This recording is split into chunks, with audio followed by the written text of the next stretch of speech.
Hello दोस्तों, welcome back to the channel. Audit की part 2 video में एक बार फिर से आप सबका बहुत बहुत स्वागत है, वेलकम है। चलिए वीडियो को स्टार्ट करते हैं और देखते हैं कि ऑडिटिंग की पार्ट 2 वीडियो में हमारे किस टाइप के क्वेश्चन इंक्लूड किए हुए हैं। चलिए शुरू करते हैं और देखते हैं कि आज की इस वीडियो का हमारा पहला क्वेश्चन क्या है। पहला क्वेश्चन है, एक संयुक्त अंश पूंजी वाली कंपनी में प्रथम अंकेक्षण की नियुक्ति किसके द्वारा की जाती है। या सामान्य तौर पर कंपनी में या सामान्य तौर पर अंश पूंजी वाली कंपनी में प्रथम अंकेक्षण की नियुक्ति किसके द्वारा की जाती है। आइए ऑप्शन को देखते हैं। ऑप्शन नंबर ए है संचालक मंडल के द्वारा, ऑप्शन नंबर बी है प्रबंधक के द्वारा, ऑप्शन नंबर सी है अंशधारी के द्वारा, ऑप्शन नंबर डी है सरकार के द्वारा। तो सामान्य तौर पर एक संयुक्त अंश पूंजी वाली कंपनी में जो प्रथम अंकेक्षण की नियुक्ति है वो हमारी संचालक मंडल के द्वारा की जाती है। तो ऑप्शन नंबर ए हमारा राइट आंसर हो जाएगा। चलते हैं अगले क्वेश्चन की तरफ। प्रश्न नंबर 2 है हमारा, अंकेक्षण की उत्पत्ति मानी जाती है, यानी कि किस शताब्दी से अंकेक्षण की उत्पत्ति मानी जाती है। तो अंकेक्षण की जो उत्पत्ति मानी जाती है, आइए ऑप्शन को पहले देख लेते हैं। ऑप्शन नंबर ए है हमारा 18वीं शताब्दी, ऑप्शन नंबर बी है 19वीं शताब्दी, ऑप्शन नंबर सी है 20वीं शताब्दी और ऑप्शन नंबर डी है 17वीं शताब्दी। तो अंकेक्षण की जो उत्पत्ति है वो हमारी 18वीं शताब्दी से मानी जाती है, यानी कि ऑप्शन नंबर ए हमारा राइट आंसर हो जाएगा। अंकेक्षण की उत्पत्ति हमारी मानी जाती है तो 18वीं शताब्दी से मानी जाती है। ऑप्शन नंबर ए हमारा राइट आंसर हो जाएगा। प्रश्न नंबर 3 है, सरकारी अंकेक्षण की नियुक्ति की जाती है, यानी कि एक सरकारी कंपनी में जो सरकारी ऑडिटर होता है उसका अपॉइंटमेंट किसके द्वारा किया जाता है या उसकी नियुक्ति किसके द्वारा की जाती है। क्या सीएजी के द्वारा की जाती है, एसबीआई के द्वारा की जाती है, यूटीआई के द्वारा की जाती है, आरबीआई के द्वारा की जाती है। तो सरकारी कंपनी में सरकारी अंकेक्षण की जो नियुक्ति है वो सीएजी के द्वारा की जाती है, यानी कि ऑप्शन नंबर ए हमारा राइट आंसर होगा। सरकारी अंकेक्षण की नियुक्ति की जाती है, सीएजी के द्वारा की जाती है। प्रश्न नंबर 4 है, अंकेक्षण के कार्य करने का समय होता है, यानी कि एक ऑडिटर जब लेखा पुस्तकों की जांच करता है तो उसके कार्य करने का जो समय होता है वो कैसा होता है। आइए ऑप्शन को देख लेते हैं। ऑप्शन नंबर ए है असीमित होता है, बी है सीमित होता है, सी है व्यापक होता है और डी है उपयुक्त में से कोई नहीं। तो अंकेक्षण के जो कार्य करने का समय होता है वो लिमिटेड होता है, वो सीमित होता है, क्योंकि अकाउंटेंट के द्वारा जो भी लेखा पुस्तक बनाए जाते हैं, जो भी फाइनल अकाउंट बनाया जाता है, उसकी टैक्स का टाइम आने से पहले ही एक अंकेक्षण को क्या करना होता है कि उसके द्वारा बनाए हुए लेखों की और सत्यता की या पुस्तकों की जाँच की जाती है और बाद में उसकी रिपोर्ट जो है संस्था के अंशधारियों को यानी कि शेयर होल्डर्स के सामने पेश की जाती है। इसलिए अंकेक्षण का जो कार्य करने का समय होता है वो कैसा होता है, वो सीमित होता है। तो ऑप्शन नंबर बी हमारा राइट आंसर होगा। प्रश्न नंबर 5 है, आर्थिक चिट्ठा तैयार किया जाता है, यानी संस्था में जो फाइनल अकाउंट बनाया जाता है, अंतिम खाते बनाए जाते हैं, वो व्यापार ट्रेडिंग अकाउंट हो, प्रॉफिट एंड लॉस अकाउंट हो या हमारा बैलेंस शीट हो, ये किसके द्वारा बनाया जाता है। तो फिलहाल हमारा क्वेश्चन में यहाँ पर सिर्फ ये कह रहा है कि बैलेंस शीट किसके द्वारा बनाया जाता है। आइए ऑप्शन को देख लेते हैं। ऑप्शन नंबर ए है अंकेक्षण के द्वारा, ऑप्शन नंबर बी है प्रबंधक के द्वारा, ऑप्शन नंबर सी है संस्था के लेखपाल के द्वारा और ऑप्शन नंबर डी है सचिव के द्वारा। तो आर्थिक चिट्ठा तैयार किया जाता है ये संस्था के लेखापाल के द्वारा किया जाता है, क्योंकि अकाउंटेंट के द्वारा ही फाइनल अकाउंट को बनाया जाता है और जैसे ही लेखांकन का कार्य समाप्त हो जाता है या लेखांकन का काम बंद हो जाता है तो तुरंत उसके बाद जो है अंकेक्षण का कार्य शुरू होता है। तो क्वेश्चन के अकॉर्डिंग हमारा ऑप्शन नंबर सी हमारा राइट आंसर होगा। प्रश्न नंबर 6 है, अंकेक्षण को माना जाता है, यानी अंकेक्षण को किस प्रकार का कुत्ता माना जाता है। आइए ऑप्शन में देखते हैं कि किस टाइप के अंकेक्षण को किस टाइप के कुत्ते की कैटेगरी में रखा गया है।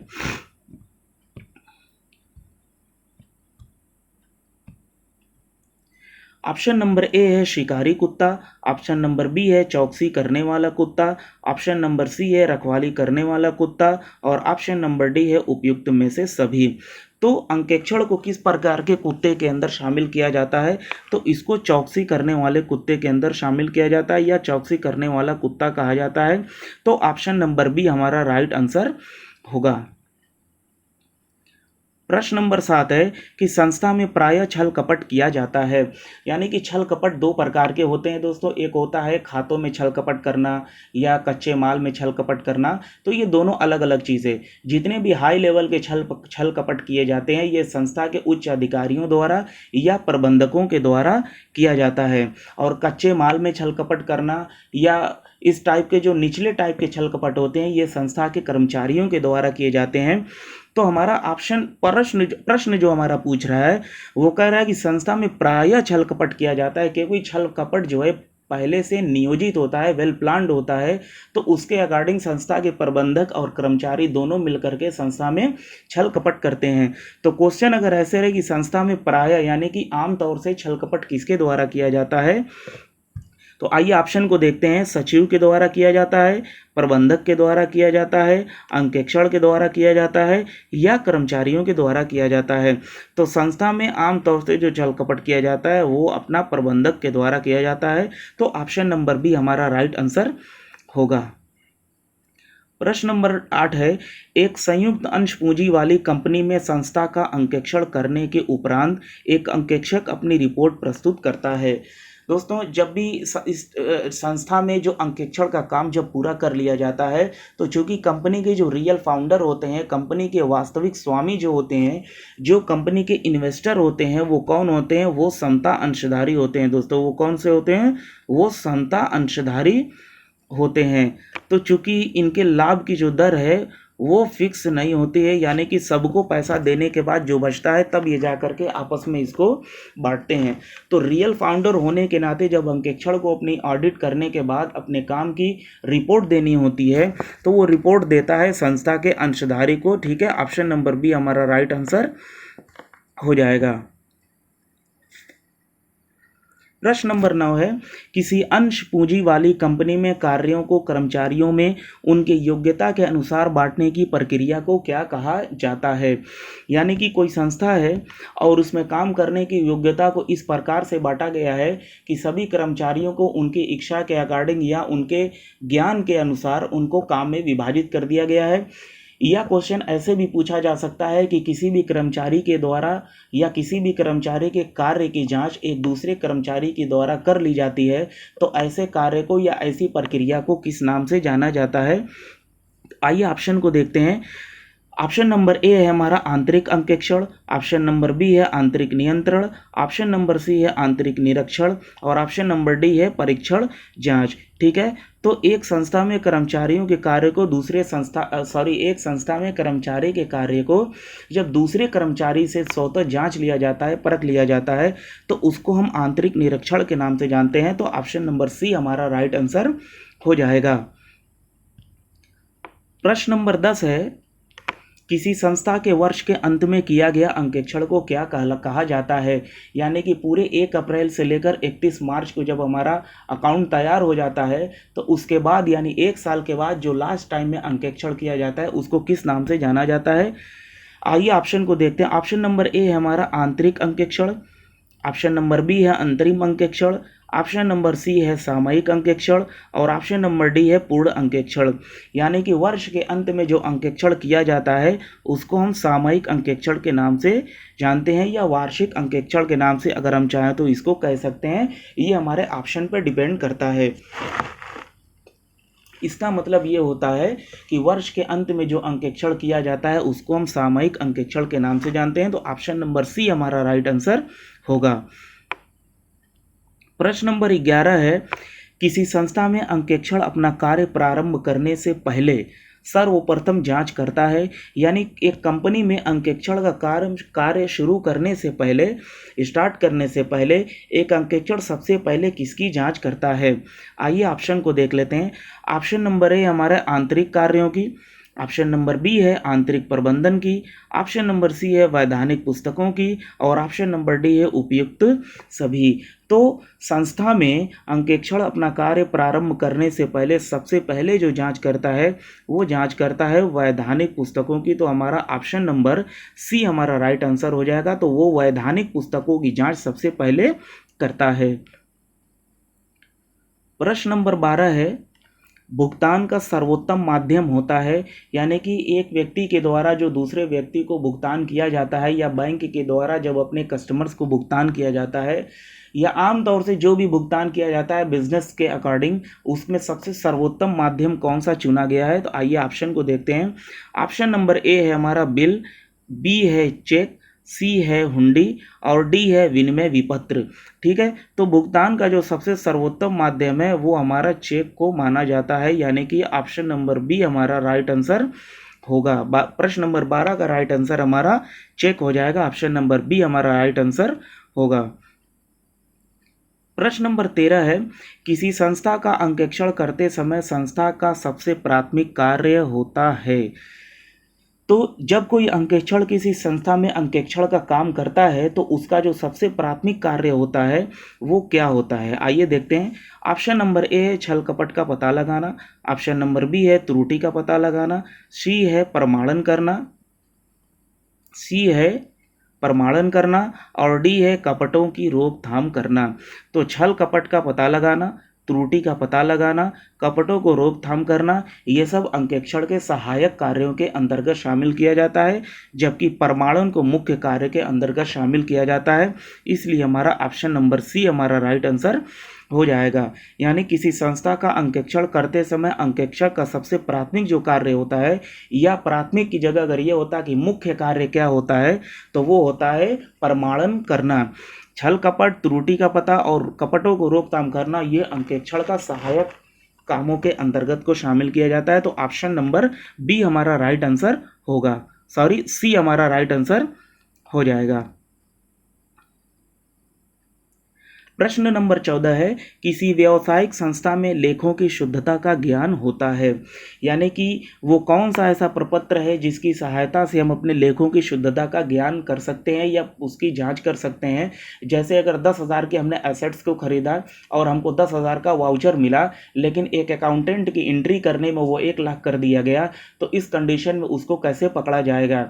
ठीक है, तो जाहिर है कि उसको पकड़ने के लिए जब हमने असेट्स को खरीदा था, एक मशीन को जब खरीदा था, तो उसके साथ हमको कुछ ना कुछ बिल मिली होगी, कोई ना कोई हमको प्रपत्र मिला होगा जिसको हम वाउचर के नाम से जानते हैं या प्रमाणक के नाम से जानते हैं।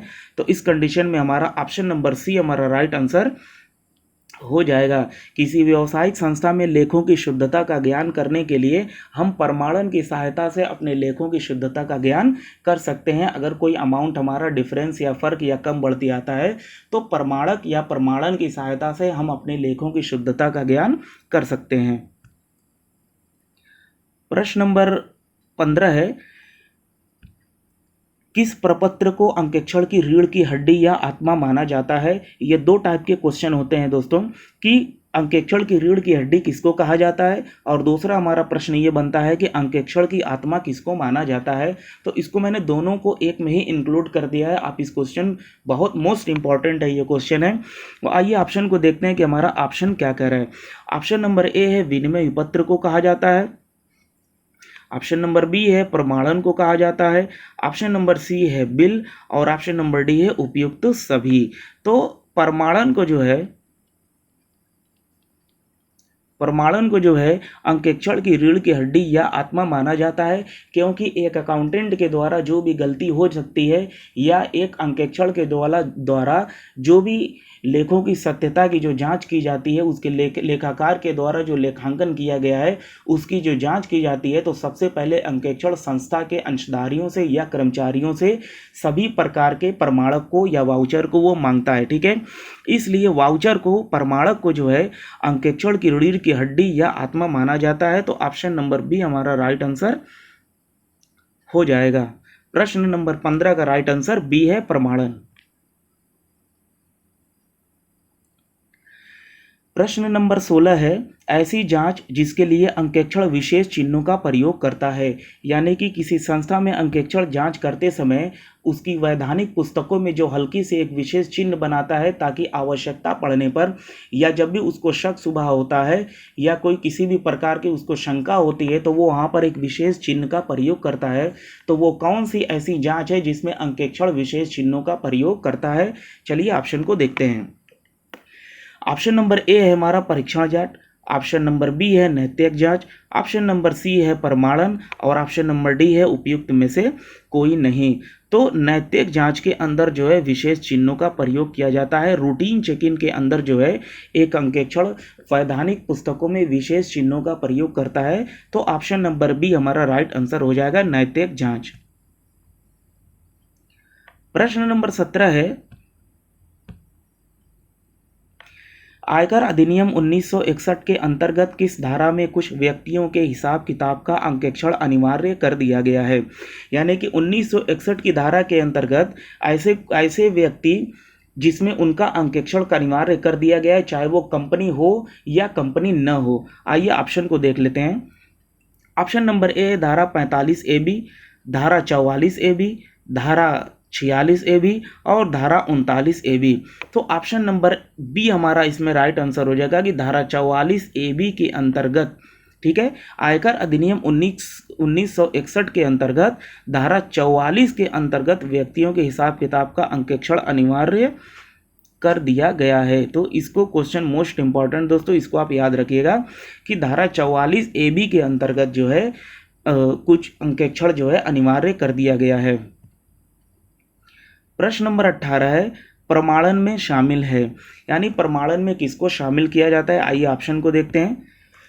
ऑप्शन नंबर ए है हमारा परीक्षण जांच, ऑप्शन नंबर बी है नैतिक जांच रूटीन चेकिंग टेस्ट चेकिंग और ऑप्शन नंबर सी है इंटरनल चेकिंग और ऑप्शन नंबर डी है उपयुक्त सभी। तो प्रमाणन में किसको शामिल किया जाता है, तो प्रमाणन में शामिल किया जाता है केवल और केवल नैतिक जांच को शामिल किया जाता है। तो ऑप्शन नंबर बी हमारा राइट आंसर हो जाएगा, रूटीन चेकिंग को प्रमाणन में शामिल किया जाता है।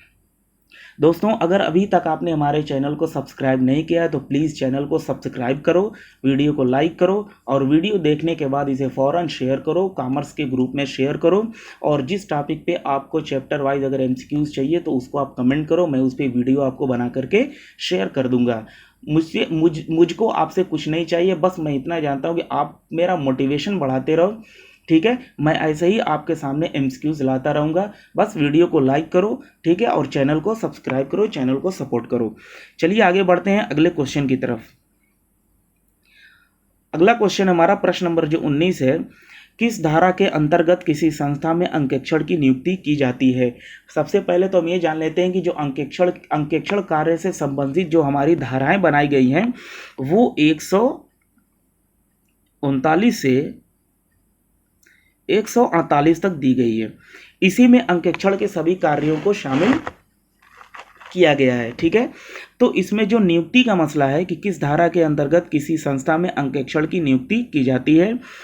ऑप्शन नंबर ए है धारा 140, ऑप्शन नंबर बी है धारा 141, ऑप्शन नंबर सी है धारा 139 और ऑप्शन नंबर डी है धारा 142। तो 139 के अंतर्गत जो है अंकेक्षण की नियुक्ति के संबंध में बातें कही गई हैं। यानी कि धारा 139 के अंतर्गत किसी संस्था में अंकेक्षण की नियुक्ति के बारे में कहा गया है। तो ऑप्शन नंबर हमारा सी जो है वो राइट आंसर हो जाएगा। आज की इस वीडियो का लास्ट क्वेश्चन है, अंकेक्षण को उसकी समय अवधि से पहले हटाया जा सकता है कैसे। यानी कि कोई ऐसा अंकेक्षण है अगर वो संस्था में कार्य ठीक प्रकार से नहीं कर रहा है या त्रुटियों का प्रकार या त्रुटियों की छानबीन ठीक से नहीं कर पा रहा है या वो जानबूझकर संस्था में छल कपट ऐसा काम कर रहा है जिससे संस्था में छल कपट करने का कर्मचारियों को मौका मिलता है, तो उस कंडीशन में अगर किसी अंकेक्षण को वर्ष के पहले ही हटाना होता है तो उसको कैसे हटाया जा सकता है। आइए ऑप्शन को देखते हैं। ऑप्शन नंबर ए है संचालक मंडल के द्वारा, ऑप्शन नंबर बी है अंशधारी के द्वारा, ऑप्शन नंबर सी है प्रबंधक के द्वारा और ऑप्शन नंबर डी है विशेष प्रस्ताव के द्वारा, ठीक है। तो अगर किसी संस्था में अंकेक्षण का कार्य पूरा होने से पहले या उसको साल खत्म होने से पहले ही बीच में जब हटाया जाता है तो उसको विशेष प्रस्ताव के द्वारा अंकेक्षण के पद से हटाया जा सकता है। और जब बीच में अंकेक्षण को हटाया जाता है तो जब नए अंकेक्षण की नियुक्ति की जाती है तो वो किसके द्वारा की जाती है, उसकी नियुक्ति की जाती है अंशधारियों के द्वारा जो कंपनी के रियल फाउंडर होते हैं। क्वेश्चन में जब ये रहे कि संस्था में प्रथम अंकेक्षण की नियुक्ति किसके द्वारा की जाती है, तो संचालक मंडल के द्वारा की जाती है। और जब बीच में कोई संस्था, किसी संस्था में अंकेक्षण को उसके पद से विशेष प्रस्ताव पारित करके हटा दिया जाता है, तो नए अंकेक्षण की जो नियुक्ति की जाती है, तो उस कंडीशन में अंशधारियों द्वारा नए अंकेक्षण की नियुक्ति की जाती है। और किसी भी संस्था में अंकेक्षण को उसके पद से विशेष प्रस्ताव पारित करके हटाया जा सकता है। तो ऑप्शन नंबर डी हमारा राइट आंसर हो जाएगा। तो ये था आज के ऑडिट का पार्ट 2 20 क्वेश्चन। उम्मीद करता हूँ कि आपको वीडियो पसंद आया होगा। अब वीडियो को लाइक कर दो, चैनल को सब्सक्राइब करो और जो भी कॉमर्स का ग्रुप है उसमें उसको शेयर कर दो। एक एक क्वेश्चन दोस्तों मोस्ट इंपॉर्टेंट है। आप चाहो तो प्रीवियस ईयर में जितने भी हमारे क्वेश्चंस आए हैं टीजीटी पीजीटी में या वन लाइनर एमसीक्यूज, किसी भी एग्जाम्स में क्वेश्चन आते हैं और अगर सिलेबस में ये दिया हुआ है ऑडिट, तो आप उसके क्वेश्चन को मैच कर लेना मेरी वीडियो से। 90% मैं गारंटी देता हूँ कि आपको वन लाइनर एमसीक्यूज में ऐसे ही क्वेश्चन मिलेंगे। ठीक है, तो चलिए बहुत जल्द मैं मिलूंगा, पार्ट 3 लेकर के आऊँगा, उसमें आपसे हमारी मुलाकात होगी। Good night.